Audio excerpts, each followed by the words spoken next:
Well, I'm excited to be at the Bold Open today. Thanks for having me. Our challenge for Minnesota wheat is wheat and whole farm profitability, really looking at expanding this into southern Minnesota.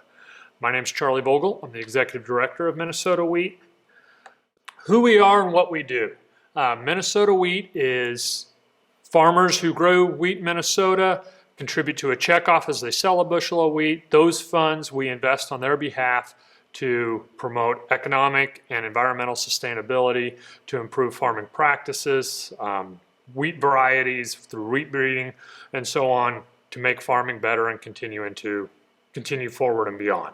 Wheat was a predominant crop in southern Minnesota for many years. It has been moved out with predominantly going into a soybean and corn rotation. Some of the reasons we believe wheat would be a fit coming back into southern Minnesota is to help farmers with disease management, increasing the crop rotations, fighting soybean cyst nematode, southern death syndrome, weed management. As herbicides have been used, weeds have developed resistance varieties, whether that's Palmer amaranth or water hemp. Wheat is a way to break up that, bring another grass, cool season grass into the mix, and tackle those resistant weeds in another fashion. It's also an excellent fit for nutrient management, water quality. It bodes well for the introduction for farmers looking to get into the cover crop world and go down that path. It's an excellent fit. Really what we are pitching is a way for wheat to be economically sustainable for southern Minnesota growers. What economic paths can we put together to have this crop that has so many environmental sustainability benefits for the environment and for farming practices? How can we show and provide profitable channels to realize those benefits? To prove profitability, we have two major channels for marketing the crop. So one way, two avenues of profitability. The weed resistance and the disease resistance is really saving on the input side. Just by growing wheat, we will save some cost in inputs. But once we have that, that's only half the equation. We have to have a way to market that. And really what's holding wheat back from being economically sustainable in southern Minnesota is a viable market. Traditional markets are going to the elevator. That's a commoditized based system. We either have to get enough volume in southern Minnesota to fill those 110 car rail cars and go to that traditional model. That takes volume.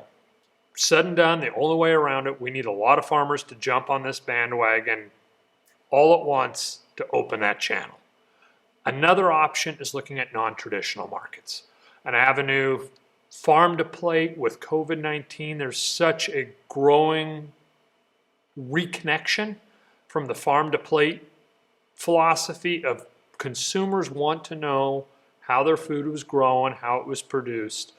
With southern Minnesota, if we produced wheat, we could partner with mills, with creating craft pastas, craft breads, numerous other breweries, all sorts of markets, but we got to develop those channels and those markets and have a path for growers.